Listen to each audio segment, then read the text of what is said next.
मेरे प्यारे हिंदी के प्रतियोगी अभ्यर्थियों, हिंदी वाग्धारा चैनल में आपका स्वागत है। उम्मीद करता हूं आप अपनी तैयारी में पूरी शिद्दत से लगे होंगे, पिछली श्रृंखलाओं का विधिवत अध्ययन कर रहे होंगे और यदि ये श्रृंखलाएं आपको बेहतर लगें तो सब्सक्राइब, लाइक, शेयर जरूर करें। आइए देर ना करते हुए हम लोग अपनी अगली श्रृंखला के पहले प्रश्न की शुरुआत करते हैं। पहला प्रश्न है हमारा, महाप्राण वर्ण है ए छ, बी ड, सी ता, डी दा। तो हम जानते हैं अल्पप्राण और महाप्राण किसी भी वर्ग का पहला, तीसरा, पांचवा और अंतस्थ वर्ण अल्पप्राण होते हैं और किसी भी वर्गीय व्यंजन के वर्ग का दूसरा और चौथा और ऊष्म वर्ण जो है हमारे महाप्राण होते हैं। तो दूसरे में छ है, फिर डा है, ता है, दा है, तो ये तीसरा है, ये पहला है तो अल्पप्राण में जाएगा। छ हमारा दूसरा है इसलिए महाप्राण में जाएगा, विकल्प ए। प्रश्न नंबर 2, भाषा के बिगड़ा हुआ रूप है। भाषा का बिगड़ा हुआ रूप है। वाक्यांश का एक शब्द, ए अभ्रंश, बी विकृत रूप, सी अनुकृत, डी कोई नहीं। तो भाषा के बिगड़े हुए रूप को कहते हैं अभ्रंश, इसलिए विकल्प ए हमारा सही हो जाएगा। प्रश्न नंबर 3, ओष्ठाकृति के आधार पर स्वर के भेद हैं। ए 3, बी 2, सी 4, डी 6। तो ओष्ठाकृति के आधार पर हमारे वर्तुलीकृत, आवृत्तुलीकृत, जिसको आप आवृत्ताकार भी कहते हैं, दो रूप होते हैं। विकल्प भी हमारा सही हो जाएगा। वृत्ताकार में हमारा 4 स्वर उ उ ओ औ। अर्धवृत्ताकार में हमारे 7 स्वर जो इससे बचे हैं आपके आ, उसके बाद जो है ई ए, ये सब आपके उसमें चले जाते हैं री आवृत्ताकार में, आवर्तुलिकृत में। प्रश्न नंबर 4, संयुक्त या विजातीय स्वर हैं। ए 4, बी 5, सी 6, डी 7। तो संयुक्त या विजातीय स्वर जो भिन्न भिन्न अलग अलग स्वरों के मिलने से बनते हैं, ए ओ औ, इनकी संख्या 4 होती है, इसलिए विकल्प ए हमारा सही हो जाएगा। प्रश्न नंबर 5, सत्य में वर्ण है। ए 2, बी 5, सी 6, डी 4। तो जब हम वर्ण विन्यास करते हैं शब्द का तो हम उसके शुद्ध व्यंजन और स्वर को अलग अलग कर लेते हैं। तो सा में शुद्ध व्यंजन सा है और ह्रस्व है 2 हो गया। ता शुद्ध व्यंजन है 3 हो गया। या में या व्यंजन है, आप अलग से है, स्वर मिला हुआ है, तो 3 2 5 हो गया, इसलिए इसमें वर्ण है हमारे विकल्प बी 5। प्रश्न नंबर 6, प्रमाण में अक्षर हैं। ए 2, बी 3, सी 4, डी 5। तो प्रमाण में आप जानते हैं अक्षर वही होगा जो स्वयं से या तो स्वर होगा या एक स्वराघात से युक्त व्यंजन होगा। तो प्रा में पा शुद्ध व्यंजन है इसलिए अक्षर नहीं है। रा में ह्रस्व आ है इसलिए 1 है। मा में दीर्घ आ है इसलिए 2 है। ड़ा में ह्रस्व आ है इसलिए तीसरा है। तो हमारी संख्या अक्षरों की 3 हो जाती है, इसलिए विकल्प बी हमारा सही हो जाएगा, 3। प्रश्न नंबर 7, जिसको प्रमाण से सिद्ध किया जा सके। वाक्यांश का एक शब्द है प्रमेय। आप गणित में भी प्रमेय और निर्मेय पढ़ते हैं, वही प्रमेय जिसको प्रमाण से सिद्ध किया जा सके प्रमेय। अप्रमेय जिसको प्रमाण से ना सिद्ध किया जा सके। सी प्रमेय जिसकी मापतौल की जा सके। डी अपरिमेय जिसकी मापतौल ना की जा सके। चारों को परीक्षाओं में पूछता है, यहाँ पूछा है प्रमाण से सिद्ध किया जा सके, तो प्रमेय विकल्प ए ही हमारा सही हो जाएगा। अगला प्रश्न है हमारा प्रश्न नंबर 8, जिसकी मापतौल की जा सके।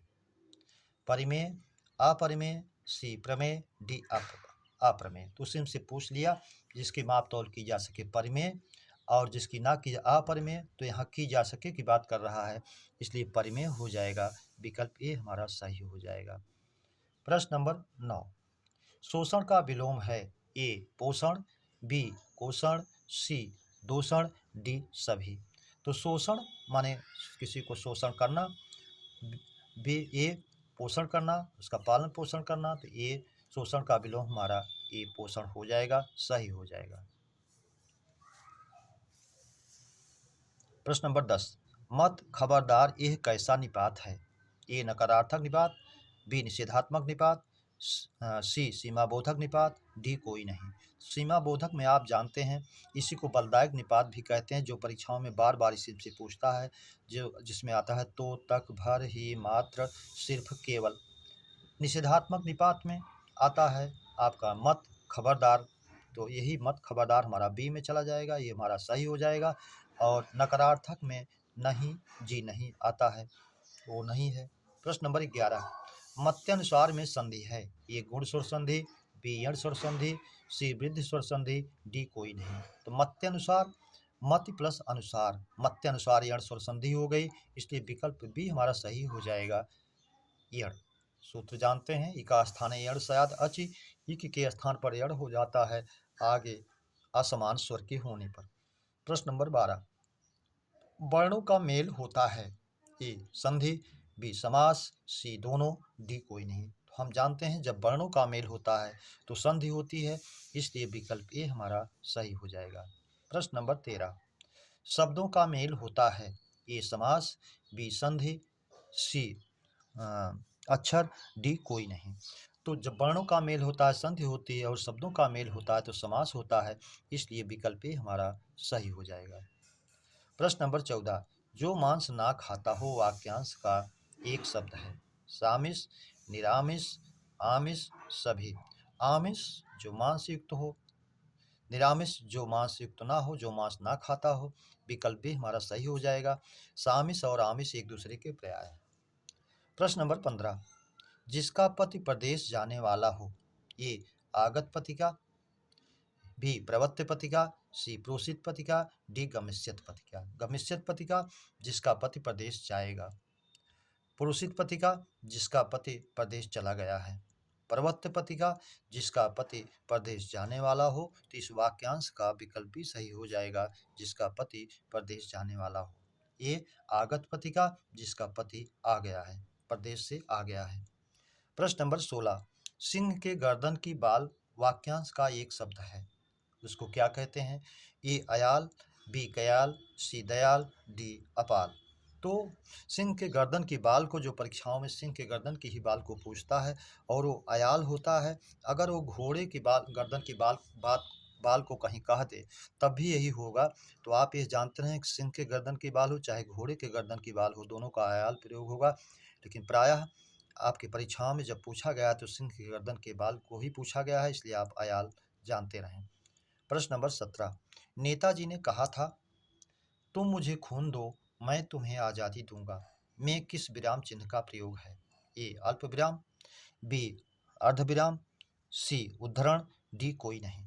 तो इसमें उद्धरण चिन्ह का प्रयोग हुआ है, आप जानते हैं दो प्रकार का होता है, एकल उद्धरण, दोहरा उद्धरण। तो इसमें दोहरे उद्धरण का प्रयोग होता है, किया गया है, इसलिए यह उद्धरण विकल्प सी सही है। और एक होता है एकल उद्धरण, जैसे कामायनी जयशंकर प्रसाद की प्रसिद्ध रचना है, तो कामायनी को हम सिंगल एकल उद्धरण में कर देते हैं।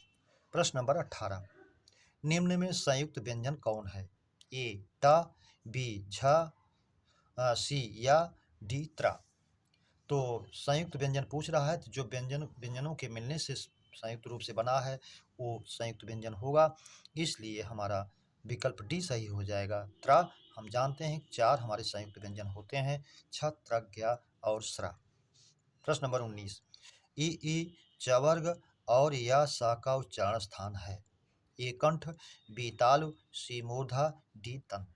हम जानते हैं ईचु यसा नाम तालु, ई चवर्ग या और तालव्य सा का उच्चारण स्थान जो है ताल होता है, इसलिए विकल्प भी हमारा सही हो जाएगा, ताल।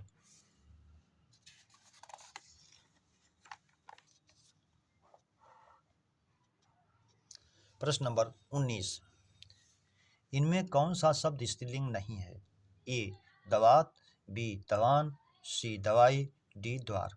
तो दवात होती है, दवान जो एक शस्त्र टाइप होता है तलवार की तरह, वो भी हाथ में लेकर चलाई जाती है। सी दवाई होती है, डी द्वार, द्वार होता है, द्वार बड़ा है, बड़ा द्वार, फैला द्वार, इसलिए यह जो है स्त्रीलिंग नहीं है, पुल्लिंग में जाएगा, विकल्प डी।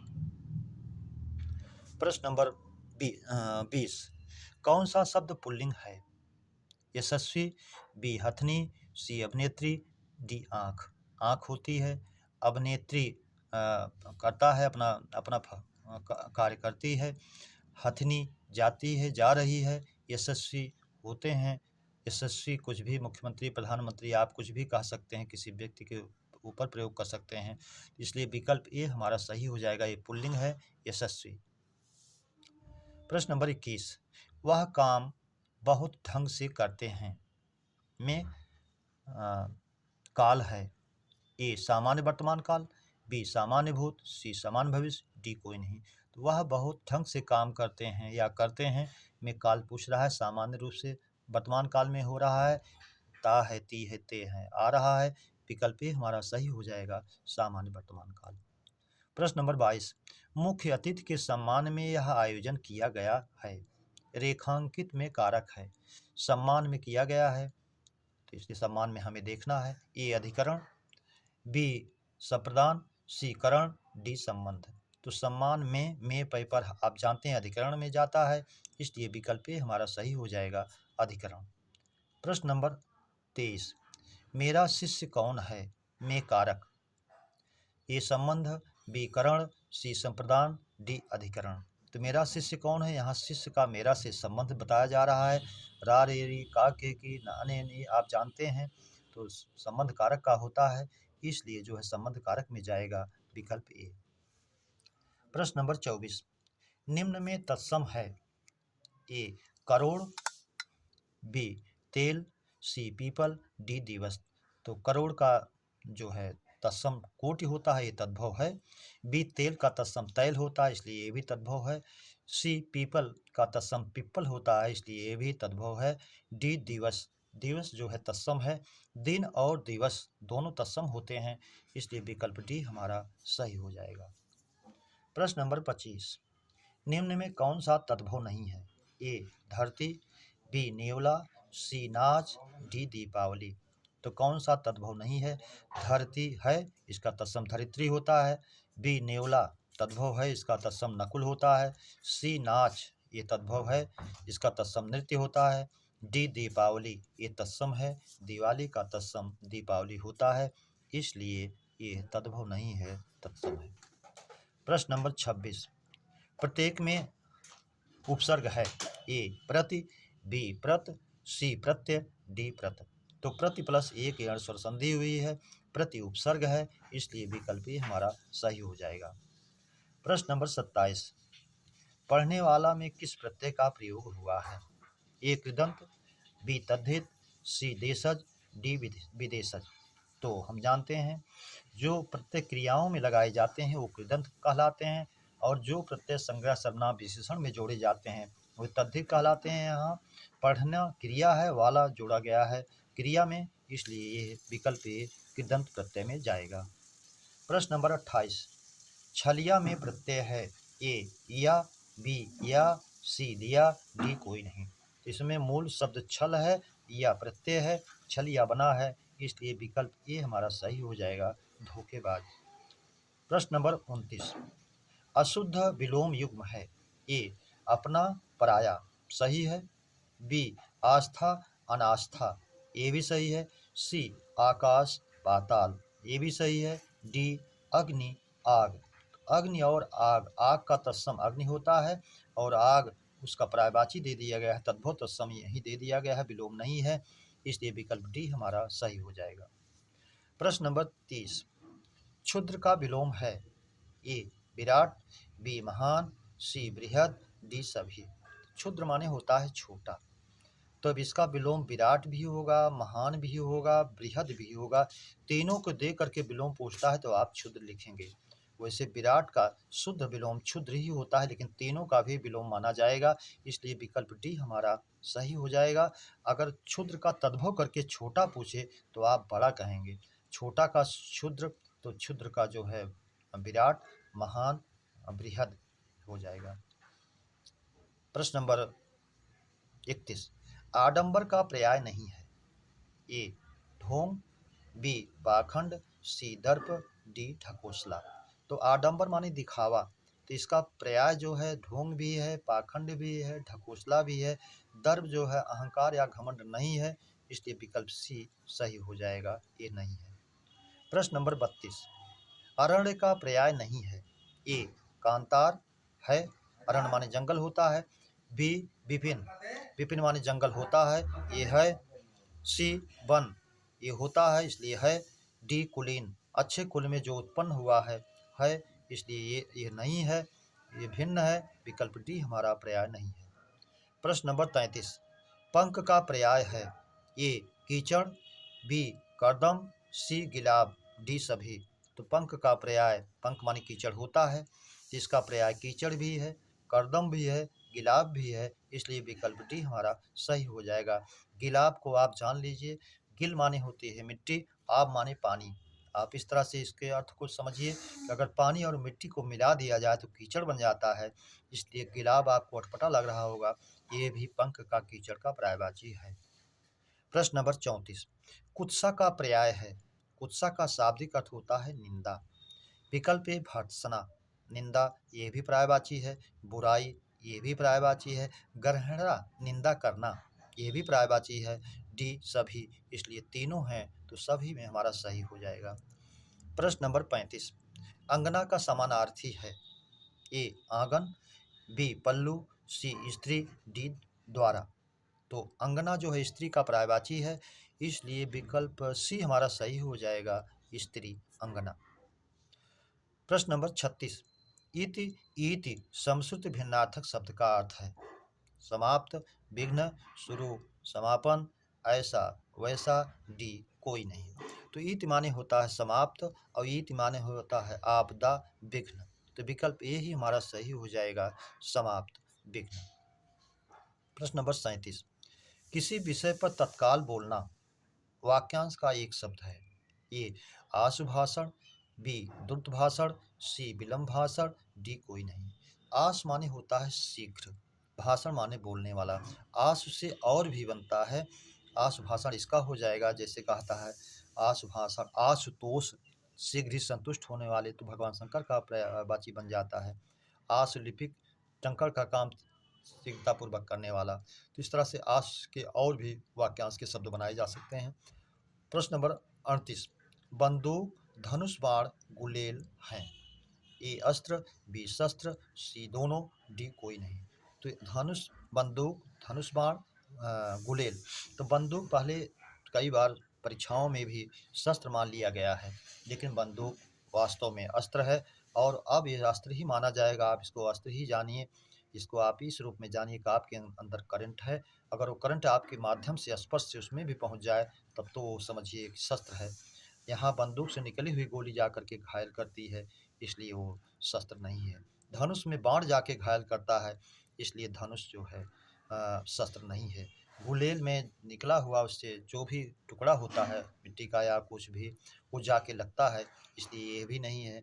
इसलिए ये तीनों क्या हैं, अस्त्र हैं। विकल्प ए हमारा सही हो जाएगा, अस्त्र। मेरे प्यारे बच्चों, इस श्रृंखला के प्रश्नों की चर्चा पर चर्चा हम लोगों ने विधिवत किया। उम्मीद करता हूँ ये श्रृंखला आपको अच्छी लगी होगी। सब्सक्राइब, लाइक और शेयर जरूर करें, अपने मित्रों को भी इसको शेयर करें, जिससे और भी बच्चों का हित हो सके। इसी उम्मीद और अपेक्षा के साथ आप सबको हृदय से धन्यवाद। अगली श्रृंखला के मिलने तक जय हिंद।